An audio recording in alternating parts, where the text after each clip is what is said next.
मैं गरिमा सिंह।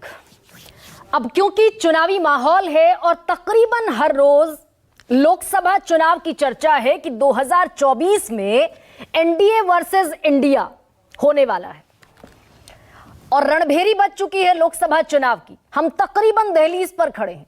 मार्च के पहले, दूसरे या तीसरे हफ्ते में तारीखों का ऐलान हो जाएगा और इस बीच जब विपक्षी गठबंधन इंडिया बड़े लंबे वक्त के बाद, क्योंकि 2014 और 2019 में यह मुमकिन नहीं हो पाया था कि विपक्ष का एक गठबंधन कोई शक्ल इख्तियार करता, तो 2023 में विपक्षी गठबंधन इंडिया जो है वो ताल ठोक रहा है, मोदी सरकार को चुनौती देने की और उखाड़ फेंकने का दावा भी कर रहा है।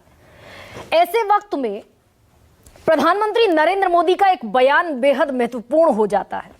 गठबंधन की ये जो परिपाटी चली आ रही है देश में, उस पर प्रधानमंत्री नरेंद्र मोदी ने एक बयान दिया।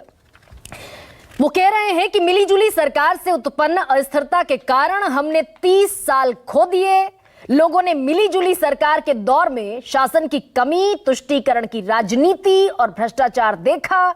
इसके परिणाम स्वरूप दुनिया में भारत की छवि खराब हुई और इसीलिए स्वाभाविक रूप से अब लोग बीजेपी की सरकार चाहते हैं। लोगों की पसंद भाजपा है और जनता के बीच इस बात पर आम सहमति है कि देश को मिलीजुली सरकार की जरूरत नहीं है।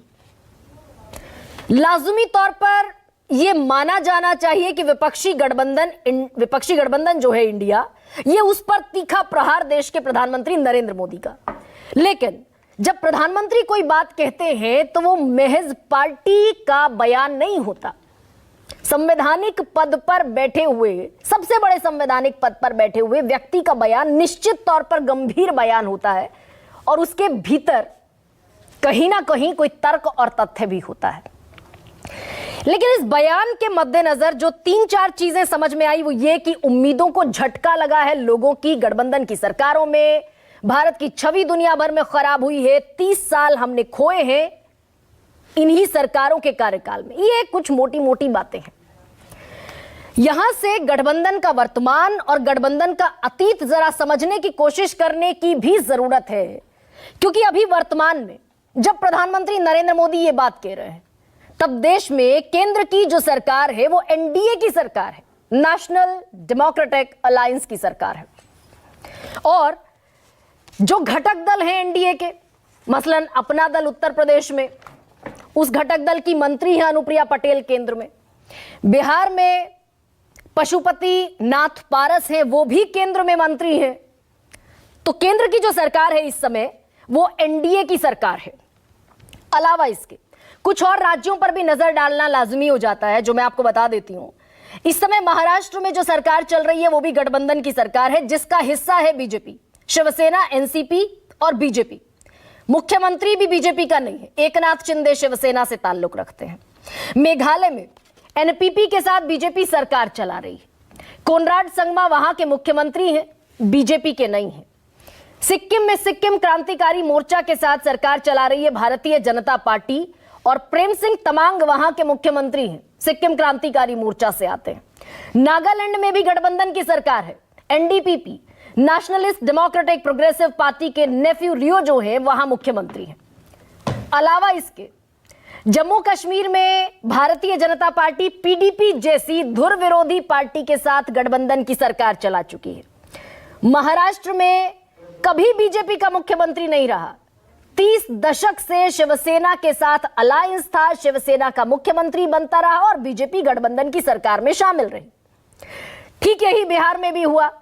जेडीयू गठबंधन का हिस्सा थी, कभी बीजेपी का मुख्यमंत्री नहीं बना। नीतीश कुमार मुख्यमंत्री पिछले 18 साल से बनते रहे, लेकिन बीजेपी गठबंधन में शामिल रही। अलावा इसके पंजाब में भी यही हुआ। अकाली दल के साथ गठबंधन की सरकार चलाई, दशकों तक बीजेपी का मुख्यमंत्री नहीं बना, अकाली दल का मुख्यमंत्री रहा। तो ये वो सारे उदाहरण हैं जो ये बताते हैं कि बीजेपी भी केंद्र में 38 दलों के साथ जो एनडीए गठबंधन है उसकी सरकार चला रही है। हालांकि यह भी सच है कि सिंगल लार्जेस्ट पार्टी है, गठबंधन की आवश्यकता है नहीं, लेकिन उसके बावजूद 38 दल साथ हैं और राज्यों का यह पूरा सिलसिला मैंने आपको बताया। अलावा इसके ये वर्तमान जो है इसमें एक और बात शामिल कर देती हूं कि जब इंडिया अलायंस बना और 18 और 17 जुलाई को इसी साल मीटिंग हुई बंगलुरु में, तो ठीक उसी वक्त पर एनडीए की भी मीटिंग हुई और प्रधानमंत्री ने एनडीए को लेकर एक नया टर्म दिया। अभी तक ये परिभाषित नहीं था। इंडिया ने जैसे ही बताया कि भाई हमारे गठबंधन का जो फुल फॉर्म है वो ये होगा कि Indian national democratic inclusive alliance, ठीक वैसे ही देश के प्रधानमंत्री ने एनडीए का भी नामकरण किया और उन्होंने कहा कि एनडीए में N for new India, D for development and A for aspiration. तो यहां से यह भी तय हुआ कि जो 2024 का चुनाव लड़ा जाना है वो भी इंडिया बनाम एनडीए ही होगा। यह हुआ गठबंधन की राजनीति का वर्तमान। अब थोड़ा सा अतीत पर आ जाते हैं और लेकर चलती हूं आपको साल 1998 में, जब पहली बार अटल बिहारी वाजपेयी ने एनडीए का गठन किया था। और 1999 में उसके बाद जयललिता ने समर्थन वापस लिया, गठबंधन टूट गया और फिर 1999 में एक बार फिर कवायद हुई, फिर अटल बिहारी वाजपेयी ने कोशिश की, फिर से 24 दल साथ आए और फिर दोबारा एनडीए का गठन हुआ, सरकार बनाई।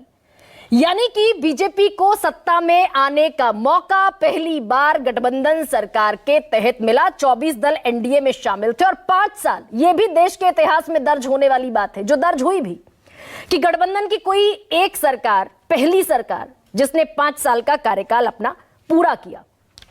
और इस सरकार में कौन कौन से नोटेबल काम हुए?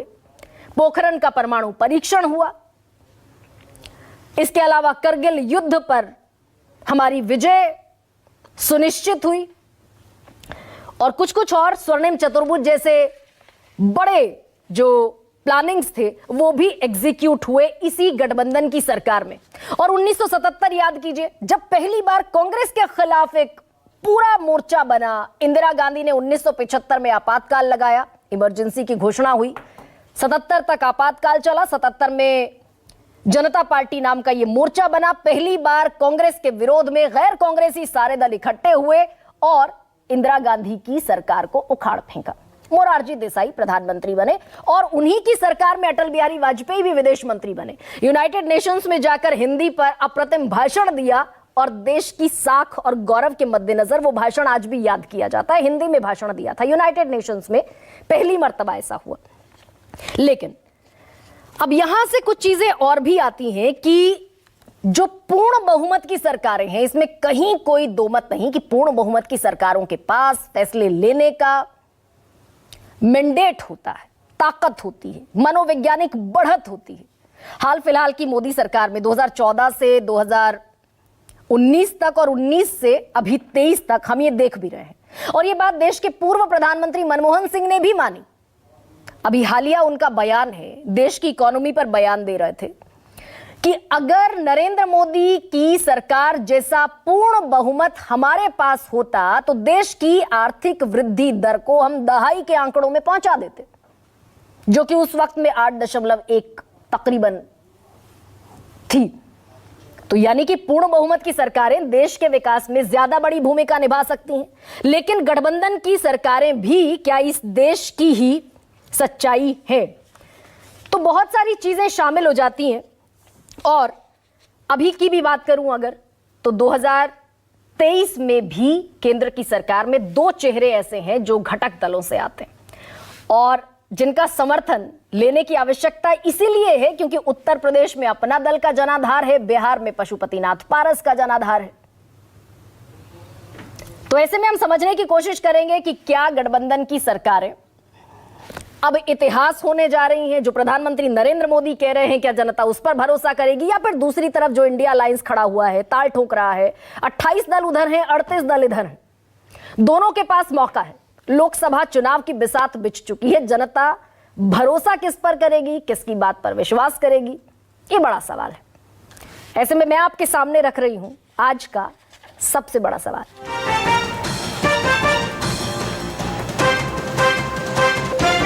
देश चलाने में होगी लाचार मिली जुली सरकार